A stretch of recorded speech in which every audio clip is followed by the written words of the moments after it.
When it comes to testing the porosity of coatings using the high voltage or holiday detection method, there are two versions, continuous DC and pulse DC, which we'll discuss in another video in the series. The high voltage continuous DC method is typically used to test the porosity of non-conductive coatings up to 7.5mm or 300mm thick on conductive substrates.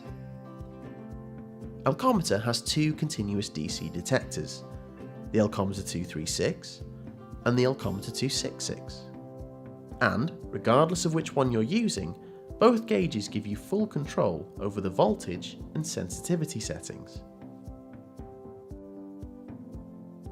Setting the correct voltage is vital, as testing with a voltage that's too low could fail to break down the gap between the probe and the substrate, missing flaws, while testing with a voltage that's too high could break down and damage the coating, causing the unit to alarm when there are no flaws, while creating a flaw in the process. Testing with bright blue sparks is a clear sign the voltage is too high and is probably damaging the coating.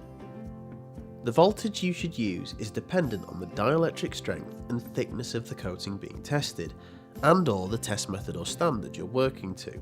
The instruction books for the Elcometer 236 and Elcometer 266 both include an in-depth guide for working out your ideal test voltage, based on your coating's thickness, its dielectric strength, and the dielectric strength of air. If you're working to a specific test method or standard, there are also simple lookup tables for you to follow. The instruction books are available to read in full on the Elcometer website. However, the Elcometer 266 makes working out your test voltage easier than ever before with its inbuilt voltage calculator. Simply choose your test standard, enter the specified coating thickness, and the gauge will automatically calculate and set the correct voltage. Next, set the sensitivity, which is the level of current at which the alarm triggers to signify a flaw has been detected. If your holiday detector is too sensitive, it could alarm from a charge that is either naturally present or which builds up during the testing process. If it's not sensitive enough, the unit won't alarm at all, potentially missing flaws.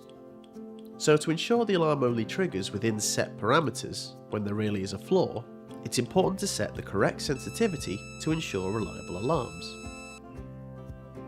On the Elcometer 236, turn the sensitivity dial anti-clockwise to decrease the sensitivity, and clockwise to increase the sensitivity.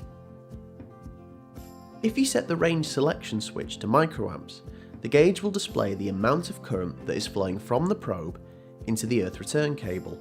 So, by testing a known flaw in the coating, you can see the amount of current that flows when you find a flaw,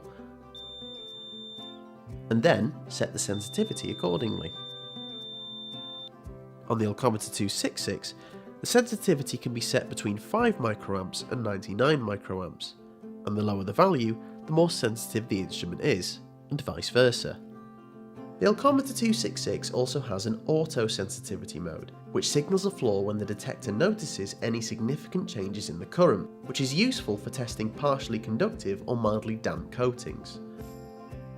To ensure you have the ideal voltage and sensitivity settings for your test, we advise if possible to test a known flaw in the coating to ensure your instrument detects it.